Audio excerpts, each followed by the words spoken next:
Allez, le contraste justement avec Nicolas Caro qui va nous parler bouquin. Et alors ce matin, vous êtes venu avec ce livre, Oui. La guerre des eaux. Oui, signé Benjamin Hoffman chez De Noël. Benjamin Hoffman, il a toujours des très très bonnes idées de romans, soit hyper fictionnelles, un peu science-fiction, soit il va chercher dans la réalité, dans l'histoire. Il avait écrit notamment sur l'île de la Sentinelle. Vous connaissez cette Ah île oui, bien sûr. que personne ne connaît, Ouais, parce on que n'a si pas le on droit met un d'aller. pied dessus, la tribu qui vit là-bas tire à vue et personne n'a jamais pu explorer cette île. Bref, là, ça n'a rien à voir. C'est une histoire de fossiles et de rivalité parce que c'est l'histoire vraie de Charles March et Edward Cope. C'est aux États-Unis au 19e siècle, deux types qui ont grandi. Alors, on suit d'abord leur jeunesse et tout. Ils ont quelques similitudes. Ils ont perdu leur maman assez jeune.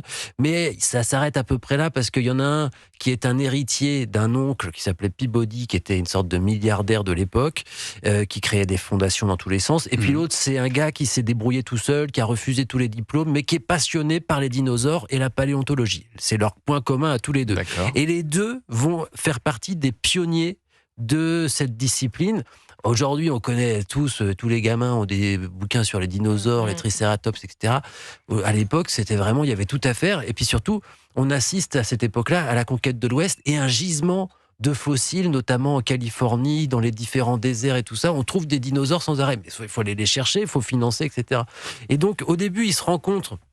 C'est assez amical, assez confraternel. C'est sympathique, il y a du respect mutuel, Ouais. mais ils ont une dizaine d'années de différence. Donc il y en a un, Edward, qui prend un peu l'autre pour son grand frère. Et puis en fait, assez vite, ils commencent à se faire des coups bas, des coups assez terribles sur les découvertes qu'ils font.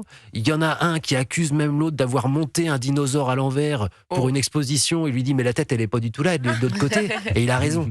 Et donc ça passe dans les revues scientifiques, l'autre est humilié, donc il veut se venger. Ouais. Et il y a celui qui a du pognon, qui peut soudoyer les gars les guides ou l'armée sur place, parce qu'on traverse toute l'Amérique avec la guerre de sécession, Buffalo Bill et tout ça. C'est toute cette Ouais. époque-là aussi, les Indiens, donc il faut de la protection pour trouver ces dinosaures. Et puis surtout, ce faisant quand même, malgré cette concurrence et cette rivalité féroce et assez terrible, hein, c'est de la haine au bout d'un moment. Ça grimpe au fur et à mesure du roman, mais malgré ça, en fait, ils ont fait carrément avancer la science. Ils ont découvert plein de choses. Le Triceratops, par exemple, on ne l'avait jamais décrit avant eux. Les ptérodactyles, vous savez, les dragons, en fait, quoi. Voilà.